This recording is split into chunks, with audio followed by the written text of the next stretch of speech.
In a democratic setting, people enjoy the freedom to express divergent political views, belonging to political parties, and support candidates of their choice during electioneering. Although many people understand this democratic principle, respecting and abiding by the principle which forms the rules of engagement is sometimes difficult. Many a times, some politicians and their supporters, out of emotions and sentiments, play against the rule by declaring war on opposition political parties, their members, and candidates. As a result, hate speech, name-calling, inciting comments, and even violent attacks that lead to destruction of lives and properties characterize elections in many parts of the world. This may, however, be on the decline in Nigeria, but recent events suggest that there are still tendencies of political intolerance amongst Nigerian politicians. Considering the importance of political tolerance in achieving a peaceful election, we'll, in this edition of Frontline episode, discuss the ways of stemming increasing political intolerance in the country ahead of the much-awaited 2023 general election. And I have here with me someone I like to call a friend of Frontline. He is Barrister Greg Iyayi, a public affairs analyst. Sir, you're welcome to Frontline and Happy New Year. Thank you very much. Happy New Year to you and all members of the NTA family. And so let's get down to the nitty-gritty of the matter. Yes. How would you describe the conduct of politicians in the ongoing campaigns for the 2023 election? Well, some have been very, very decent, but others, their conduct has actually been despicable and an attempt to take us back to the days of political acrimony, which is needless, very much needless, because if you have the popularity, if you have the clout, and if you do your groundwork, you don't need violence, you don't need name calling, you don't need intolerant attitudes, because the hallmark of democracy is the ability to accommodate dissenting opinion. And so what generally should be their ideal conduct while going about, campaigning for votes? You see, I feel the ideal conduct should be actually concentrating, focusing on what you intend to do for the people, issues and not personalities. Calling people names will necessarily not translate to getting votes for you. People want to hear. We're in Nigeria, we know what our situation is. People want to hear, how do you take us from where we are to where we ought to be? How do you take us from where we are now to where you see that we should be? And that is what people want to hear. How you will address the problem in the power sector, how you will address the problem of a free and fair election, and how you will address the problem of hunger, unemployment, the educational sector, and the health sector, so that we don't have this medical tourism which is leading to capital flights in Nigeria. And then the issue of brain drain, where many of our best of the best are actually leaving the country. And then the educational sector is being impoverished. And then our bad roads, how do you fix them? This is what people want to hear, not insults and invectives on your political opponents. Okay, so do you think that most of these politicians are playing the 2023 politics without bitterness now? Some of them are, to be sincere.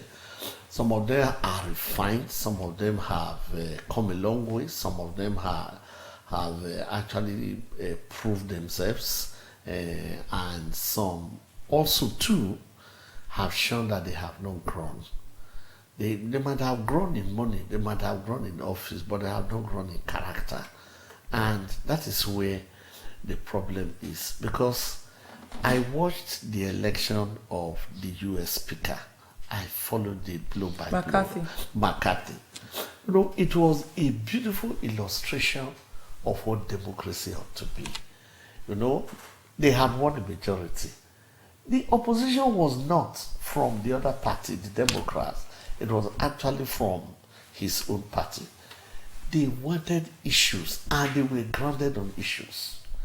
That look, yes, you are a man, you are a Republican, and you deserve to be speaker. But again, making you the speaker, what are you going to do about these issues? And they took the issues blow by blow. It took 15 rounds of votes, and it held, the U.S. spellbound for days. But they were very resolute that issues must be addressed before we hand the gavel over to you. And it's when all those issues were addressed, that eventually they said, okay, we feel that these issues have been trashed out, because you have to put the goalposts, set where the goalposts are before the match starts. Because when the match has started, you cannot be shifting the goalposts. And they wanted to resolve those issues actually before the legislative year starts. And they were able to resolve all of them. You see, that shows that in a democracy, there is inbuilt mechanism that has the capacity to resolve whatever amount of conflicts that it may be assailed with. People thought that the House was going to get torn apart. It wasn't so. The inbuilt mechanism resolved the very, very serious conflicts that took days, and Americans were patient. They were waiting. The opposition party was patient. The other Republicans, his supporters, McCarthy supporters, were patient. And then the American voters and citizens, they were patient. The President Biden was patient, because if there was no Congress, he would be hamstrung in doing anything. But he waited till there was a Congress in place, and then a speaker in place. And you see McCarthy congratulating even the Democrats, for their patience. That shows that there is resilience where there is tolerance. And there was no resort to name-calling, fighting, thuggery, destruction of lives and property. And so, are there some developments in particular now that can make you question the level of political tolerance of this crop of politicians? Yes. You see, this political intolerance is manifesting itself in many ways. Why is it that places that are designated public places, people in the parties not in power in particular states or places cannot get to use them during electionary campaign? Stadium, conference halls, and so on. Why should they not have access to it? Even when they are going to pay for it, and that's going to generate revenue for the state governments. You see, many of the states, you find that whenever a party goes there, they cannot use their stadium. Why? And then what about billboards? There are some states where the billboards are not accessible for the party that is not in power in that very place. I mean, I feel that the outdoor advertising agencies, they should talk about this, because we are depriving them of revenue. Some will say that all the billboards are occupied. Are they actually occupied? These are things that we should actually, they are bad habits that we should have left behind by now. And we should have grown, and we should have moved them, we should have moved forward. And then what of the media? What of the media? The media outfits, newspapers, television, radio stations. The opposition, do they have access? Even when they are going to pay, are they given equal coverage, as Bond recommends that they should be given equal coverage, equal amount of space? I think there is actually a team on NBC that monitors that and ensure there's equal coverage across, We always have teams. The law is there. The panels are there. The teams are there. But what we are talking of is what is obtainable. Eh? So these are the issues that really bother us. And so, in essence, now, what does political tolerance encompass? It encompasses aligned competing opinions. Dissenting opinion. We cannot all have the same opinion about the matter. And that is the beauty of democracy. And it's not even safe. It is not safe for all of us to have the same opinion about the matter, because, look, our opinion, like some people always say, my opinion might not even be in my interest. And what we should be after is what is in the interest of the nation. So we should allow competing views, competing opinion, and it will enrich and it will really help everyone. And we should not be conscripted to one line of thought, a straitjacket way of doing things. Do you also think it's the only or major road now to a peaceful election? Talking about political tolerance now. It may not be the only road, but it is the major road.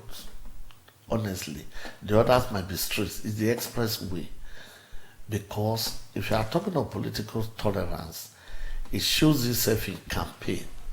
Then it shows itself also in the voting attitude. That I have a right to vote against my own brother. Yes, that I have a right to vote against my own brother. If I feel my brother is not going to do for me, because we're after interest, it's not going to do for me what exactly I require. Is my brother going to fix the problems that we have? Then it also shows itself in accepting the result of election. The Democrats have been in power for a long time. They held the Senate, they held the House, they held the White House. So the executive and the legislature, the two arms were in their hands. But there was what was called the red wave, where people revolted against some of their extremism, and that's what brought more candidates of the Republicans to the House. It was accepted. So it also shows itself in accepting the result of election. If there is no tolerance, some people will not even want to accept the result of election, and it can even prompt them to alter and then ditch what would have been the opinion of the people as expressed in the ballot box. But if there is tolerance, okay, the people have a right to say, I shouldn't go, maybe I should wait. Or if I was there, I should come back. This is difficult, but it's the only way. And so, what ways now can politicians make or mar election? You see, politicians have followership, and I think they should educate their followers that they are not demigods, and they should demystify themselves. That look, I can win election, and I can also do what? I can lose election, and that if I lose election, that Nigeria shouldn't come to an end. If I lose an election, so they should educate their followers, because most of the time they are the ones that give, the moral authority, the push to their followers to do otherwise. And if they tell their followers, like Jonathan did when he lost the election, he told PDP, this is not our time. And while people were still on the line voting, he tallied the votes. That even if I win all the votes from the remaining places where voting had not taken place, it won't make me the winner. He picked the phone. He called Buhari and congratulated him. Those are the kind of politicians we want. And we have seen them, they are here. We should follow their example. We have our own heroes. And we do what? Today, he has virtually a larger than life image. He left the Nigerian stage and he's looming large in the international scene. And so, who is actually responsible, sir, to ensure that politicians conduct themselves in an acceptable manner? And are these people are they carrying out their responsibility? Well, I would say INEC, for instance, INEC is doing a lot of self-re-examination. I collected my PVC yesterday at Western Boys. It took me just 15 minutes. That's good. I got there, I queued up, and when I queued up, when they got to my turn, I submitted the paper. They looked for the packets, and I was asked to, they documented all that needed to be documented. They asked me to sign and then thumbprint, and I left. So this is very much an improvement, because sometimes when these agencies improve, we don't get to hear it. It's only when they do things all otherwise. So I commend INEC. I know that there's room for improvement. INEC has a right to say that independence that is in our name, we are going to act it out. And no politician, no matter how powerful, no matter the cloud, can arm twist us. And then also the security agents. I feel the security agents, they have a lot to do. They are law enforcement. Enforce the law, and not the will of a politician, and not even your own will. So if anybody is getting out of order, confront them, do the needful, arrest, possibly prosecute, and put them where they belong. You see, if we have instances of this, everybody will behave himself, because nobody will want to be disgraced. So how can we promote political tolerance in a complex country like Nigeria, where politics is usually practiced along the lines of ethnicity and religion? Yes, you see, NTA, you are doing your little bit. The media has a role. And programs like this are programs that actually help to let people know that politics is not a do or die affair, but it's something we can live with. It's something we can leave to our children. And we shouldn't always care too much about the next election. Yes, we should be concerned about it, but we should also be concerned about the next generation. Because if we don't handle the next election well, the next generation might not be there for us. So I want us to look at where election has led to, very serious problems, civil war, even in some countries. It happened in Algeria. It caused unrest in Egypt, Sierra Leone, Liberia. Would we want our country to be like that? So we should think about it. But rather, permit me to refer to Jonathan again, to say that his ambition is not worth one drop of blood of any Nigeria. They thought it was just being political, but he did it. He said not even one drop of blood will be shed. Then the religious bodies, we have some influence over our members. We should talk to them that elections are not do or die matters, and that they should just go there, vote, cast their vote, and then leave the rest to God. And then we have these cultural organizations. Let them educate their members, and even in the family units, we should talk to ourselves, father, mother, children, that look, we are not going to die for any politician. Any politician that wants people to die for him, let him bring his own children. And so, yes. Finally, now, I know you touched a little on it, but maybe you can still advise Nigerians more on how to go about conducting themselves, during and, of course, after the election. Exactly. You see, how we conduct ourselves after the election is as important as how we conduct ourselves before. Exactly. I think before we should be peaceful and we should just go there peacefully, cast our votes. We have had the time to campaign for ourselves and to campaign for candidates of our choice. On the day of voting, there's no campaign. There should be no inducement. Don't give and don't take. Vote your conscience. And when the result is announced, you see, accept the outcome of the election, because the process is more important than the outcome of it. Very, very important. And so we should conduct ourselves peacefully, whether our candidates wins or our candidate does not win. And let me say this, you see, when an election is free and fair, it is easier to accept the outcome.